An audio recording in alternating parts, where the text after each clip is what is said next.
Hi guys, it's Angie with Fun Endeavors Tie-Dye Lab. Today I'm going to make a colander spiral and a couple of Shibori tea towels. I'm going to try out some new Dalula Co dyes and I'm going to use those on these projects. I'm going to start with the colander spiral, and I have the shirt turned inside out, but I have the front of the shirt facing the table. Normally whenever I do a spiral, one side ends up prettier or cleaner than the other side, and that's normally the side that's facing the table. So I put the front of the shirt down toward the table.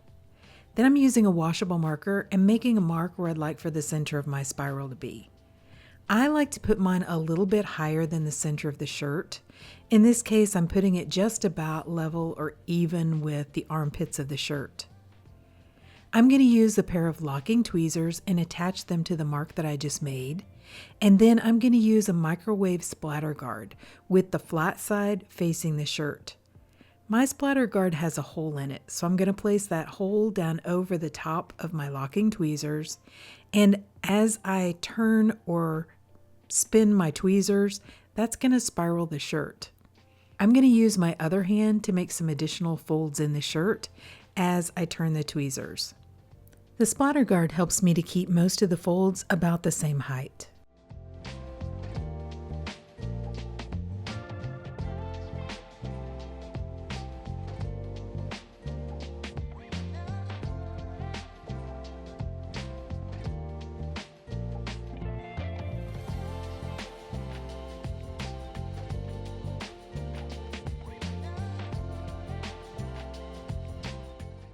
I've had several people suggest to me using either masking tape, painter's tape, some sort of tape to hold my spiral in place instead of using rubber bands. You know, rubber bands are really convenient and I like them, but sometimes if the dye hits a rubber band, it kind of goes flying. So I thought I would give it a try. The tape wasn't sticking very well, but I actually stuck part of it to the top of my splatter guard, and that held it in place until I could get the tape all the way around the shirt and then remove it or release it from that splatter guard. I just left the splatter guard on top until I could get the tape around it because my hands are not really large enough to hold everything in place. So, like I said, this is the first time using tape for me, and so far so good.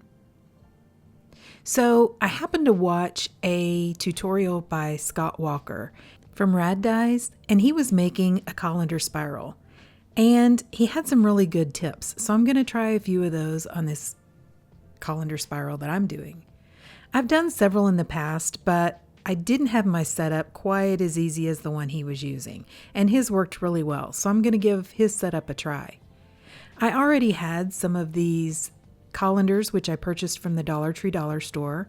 And he used two colanders. One to put the shirt over the top of, and another one to place the ice in. So right now, the front of my shirt is still what is facing the table. I've placed the colander on top, and so that I don't mess up my folds, I'm going to slide the shirt to the edge of the table and slide it off onto a rack. Then I'm going to place another rack on top and flip the shirt over. That's going to keep all my folds nice and pretty, and now the front of my shirt is what's facing up. So at this point, I have a plastic tub or tote with a metal rack down inside, the colander on top, and my shirt on top of the colander. So the two colors that I'm going to use from Dalula Co on this shirt are Bohemian Sunrise and October Nights.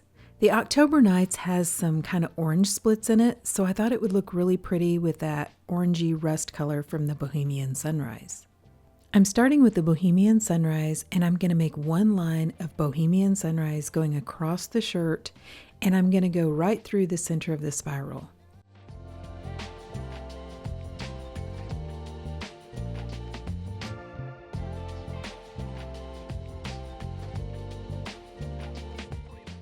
Now I'm going to make a line on either side of this initial Bohemian Sunrise line with October Nights. I'm not going to go across the Bohemian Sunrise, but I'm going to go on either side of it. And I'm going to place these lines perpendicular to the other color.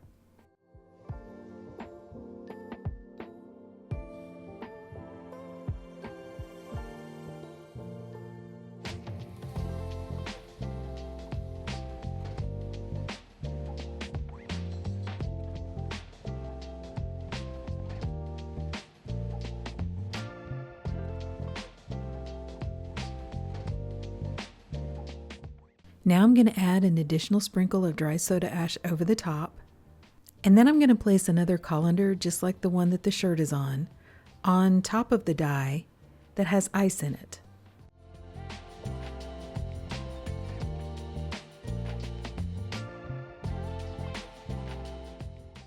I also added another little sprinkle of dry soda ash over the top of the ice, just for good measure.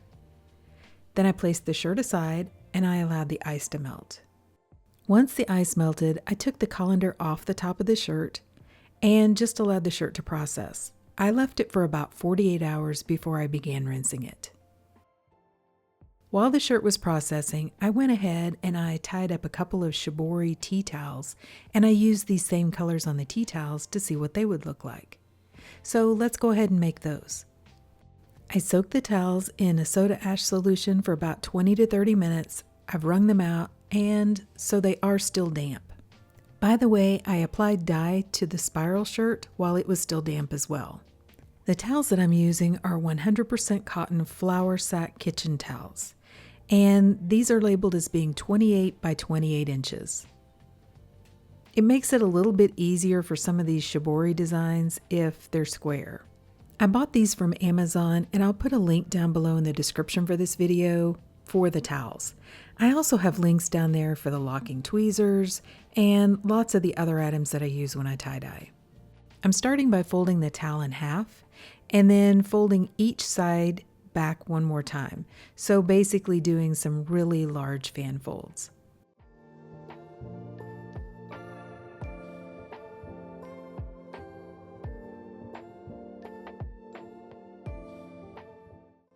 Starting at one end of the towel, I'm going to grab a corner of the towel and take it up to the opposite side of the towel. So basically making a triangle.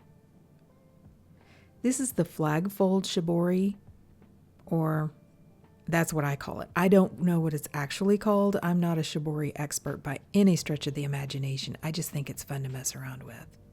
I pinched that straight seam, which folded the triangle to the back side, and I continued pinching that seam from the new fold. And as I did that, the triangle went back and forth from one side to the other until I get to the very end. Sometimes it doesn't end perfectly where you have a full triangle, like mine didn't. On this triangle, it's kind of split in two. When you fold it, you'll see what I mean, but I took each of those main folds and folded them down one more time. I zoomed in kind of so that you could see what I was talking about.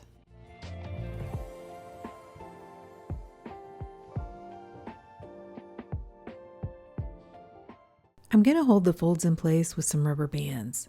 I'm going to place 3 rubber bands on this fold, and each one of the rubber bands is going to go from one of the points of the triangle down to the opposite flat side of the triangle.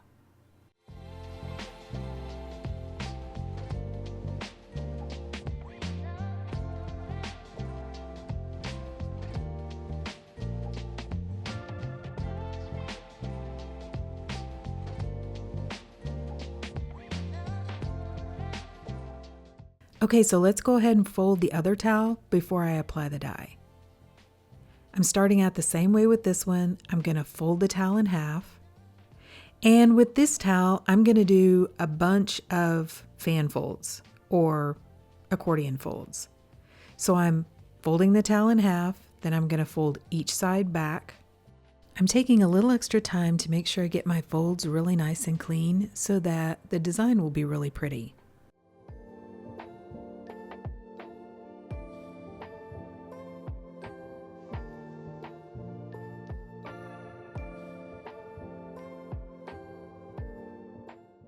Now I want to take the towel and do accordion folds going the other direction.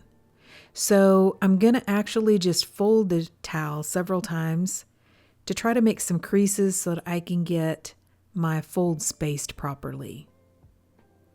I do want the folds to be accordion folds though, so I don't just want to fold it in half and then fold it in half again.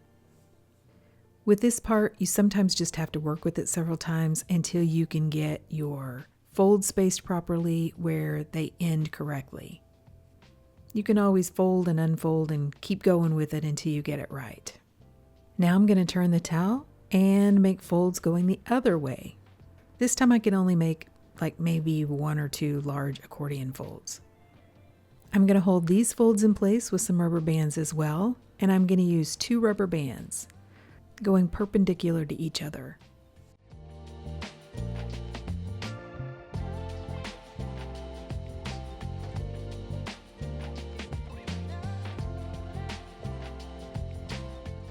So on the flagfold towel, I'm going to use Bohemian Sunrise, and I have taken another plastic tub or tote.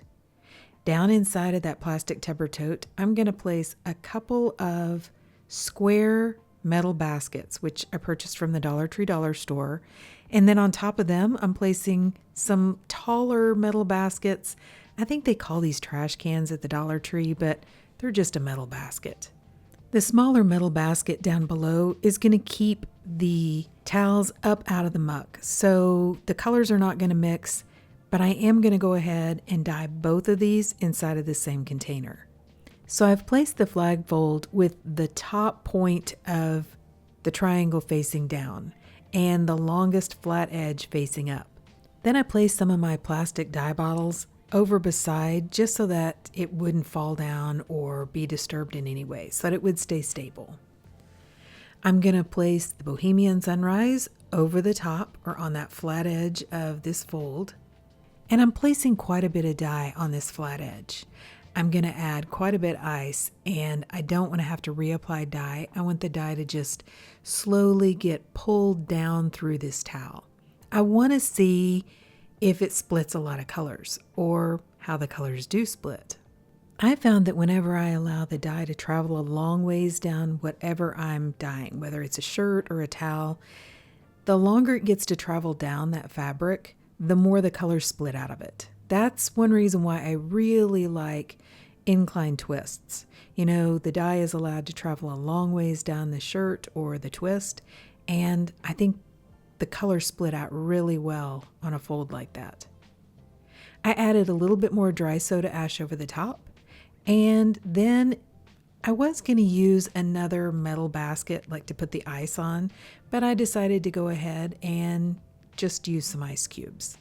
I'll add those in just a few minutes, but I'm going to go ahead and dye the other towel first. For this one, I'm going to use October Nights. This color is a purpley type color with some orange color splits. For this towel, I've placed it inside of a round metal basket from the Dollar Tree, and I'm placing my plastic bottles to the side of it, just to hold it stable. I also have this container up off the bottom with another metal basket upside down underneath it. I'm applying the dye to one end of this fold.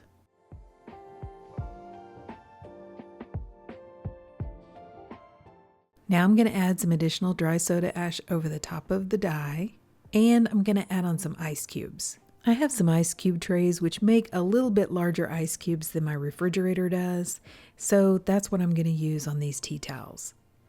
I can place 3 ice cubes on the flag fold and only 1 on the other fold.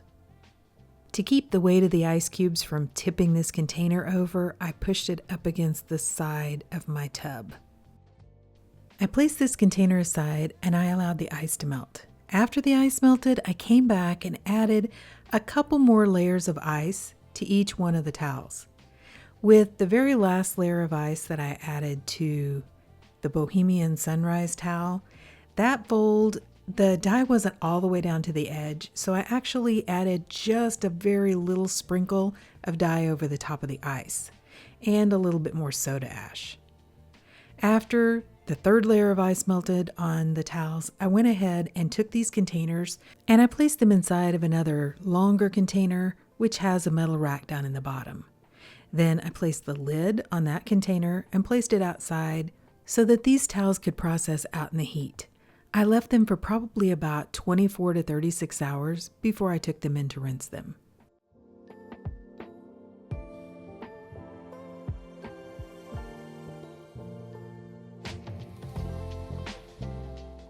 Okay, so everything has been processing for at least 24 to 36 hours and it's time to start rinsing. I am going to start with the colander shirt. I took it to my utility sink and I started rinsing it in cold water to rinse out the soda ash. Then I warmed the water up to hot and I continued rinsing in hot water to rinse out the excess dye that didn't bond with the fabric. I went ahead and took the shirt off of the colander, took the masking tape off of the edge of the shirt, and I decided to go ahead and soak the shirt instead of rinsing for a long time. So what I did was add some really hot water to my sink, add a little bit of Blue Dawn dish detergent to the water, place the shirt inside, and allow the shirt to soak. When the water cooled off, I changed it out and I continued that soaking process until the water was remaining almost clear. I'm going to rinse both of the towels the same way. I'm going to rinse them in cold, warm the water up to hot, and then I'm going to go ahead and do a soak on both of those towels as well. Once everything is soaked and my water's remaining almost clear for the shirt and both of the towels, I'm going to place all of them into my washing machine along with some professional textile detergent and wash them using a hot water cycle.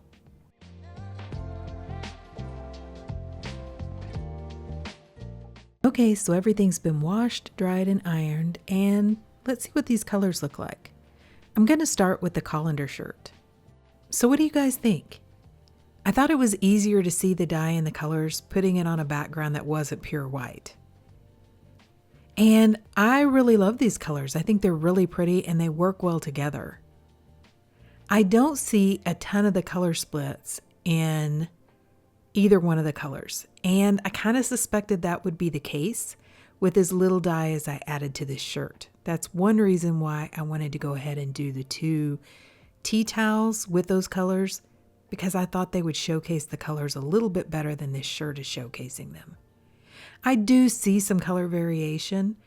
I do see some of the splits coming out of the October nights, but not as pretty as this color actually is. Remember, I added the dye to the front of the shirt. So the front of the shirt is just a little bit darker than the back, not a whole lot, but when you put them side by side, you can kind of see a difference. And you can see my lines. So where the dye is darker, that's where I applied the dye, and then you can see where it kind of flowed down the shirt, which I think is a really cool effect. I think that's really pretty. I do have a couple of spots of a more vivid purple in the October nights. And of course, I think it's really pretty how the colors just kind of fade into lighter colors as they go further down the spiral. That's really pretty, I think. Which, by the way, I forgot to mention, but using the setup that Scott Walker uses, where you use the same 2 colanders and put ice in one and the shirt on one, worked out great. It was a lot more stable than the setup that I was using, and putting the tape around the edge of the spiral worked out awesome as well. Okay, so now let's look at the towels. I'm going to start with the Bohemian Sunrise, which is the first one that I did. I think this towel looks really cool. I really like it. I like the color. First off, I think the color is beautiful. It's kind of a darker orange. You know, in the past, I've not been a huge fan of orange, but I have to admit, orange has really grown on me. And I love this shade of orange. I think it's really pretty. I think it would be great for fall, perfect on some of those fall ice dyed shirts. The design that I did, where I placed the dye and the way I folded it, it looks like squares and it looks like a flower inside of each one of the squares, which I think is really cool too. Okay, so let me read to you what Amanda puts out on her website for this Bohemian Sunrise color. Bohemian Sunrise is a gentle yet beautiful dye that features a variety of warm tones such as oranges, peach, light and dark pinks, soft lavender, burnt oranges, mauves, light blue tints, and boho browns. While it is a decent splitter, applying it with a slightly heavier hand is recommended due to its mellow nature. However, if you want a light application, it's also very pretty. And that's pretty much what I found on the shirt and on the towel. I didn't get a ton of color splits, but I did get a lot of variation in oranges. So I have some more rust tones, oranges, peach, lights and darks. I didn't get a lot of the pinks or lavender, mauves, but I still think it's a really pretty color. Okay, so now let's look at the other one, October Nights. I definitely think this towel shows a lot more of the color splits and the variation of this color than the shirt did. It's a really pretty color. It's got that purple and the orange, the different shades of peach and pinky shades. It's really pretty. And I think it looks really nice on this towel. I like the design of the towel and then how the colors just flow and the color splits in it, I just think are really pretty. I did see a couple of them on the shirt, but not as many and not as pronounced as they are on this tea towel. So this is what the Dalula Company website says for October Nights. It says, October Nights features a mix of purples, burgundy, and various shades from orange to coral, plus some pinks, grays, and hints of blue. It really gives off that autumn vibe. And I think that description nailed it. It definitely gives off an autumn vibe, and I'm picking up the purples and the burgundies, you know, the lighter colors, pinks. It's just really pretty. So of these two new colors, do you have a favorite? Do you like the Bohemian Sunrise or do you prefer the October Nights? I'm not really sure I can pick a favorite. Honestly, I love both of them. And if you've never heard me talk about Dalula Company before, it's a small business owned by Amanda and it's located out in California. She's got a website, which I'll put a link to down below, and she mixes her own dyes specifically for color splits and specifically to be used for ice dyeing. So she doesn't pay me to use these colors and do a review or anything like that. These are unbiased comments and unbiased, opinions about these dyes.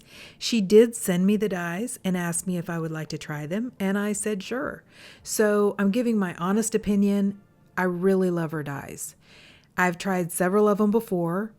I have a few other videos that you've probably seen. If not, you can go back through my YouTube and find those. And I think her dyes are gorgeous. She's a small business, so if you order from her, it may take like 3 weeks between the time that you place your order and when your order is shipped because she makes the dyes or mixes the dyes to order. But I personally think it's worth the wait. And I think that doing this shirt and these two tea towels, which by the way, I call them tea towels. Amazon calls them flour sack towels, but what do you guys call them? I mean, do you call them kitchen towels, tea towels, flour sack towels? I don't know. I always just grew up calling them tea towels. So I don't know if there's a difference, but they're actually flour sack towels. Anyway, I think doing the shirt and the towels together really kind of shows how you can use the same color on a couple different projects and get a similar but still kind of different outcome. I really think using the October Nights in particular on the shirt versus using it on the towel shows how with some techniques you can have a lot of color splits show up and other techniques you don't have quite as many. So maybe you see where somebody makes a shirt and they use a color and you think, oh, that's gorgeous, I love the color splits. But then you try it and don't end up with the same color splits. Don't be discouraged. I mean, just try it on a different project, maybe a different fold, a different technique, and, who knows what'll happen. I see that a lot with these dyes made specifically for ice dyeing because they have so many different colors added into the dye mix. They can look just a little bit different depending upon your project. So overall, I love these two dye colors. I think they're gorgeous and I am very happy with them. I'm also really happy with the outcome of the way the shirt looks and the way both of the tea towels look. But what do you guys think? Do you like them? Do you like these new colors? Please drop me some comments down below and let me know. And if you've enjoyed watching the video, I sure would appreciate it if you would like it and if you'd subscribe to my YouTube channel. If you'll hit the bell, you'll receive a notification whenever I upload a new video. Thank you all for watching, and I hope you have a great day.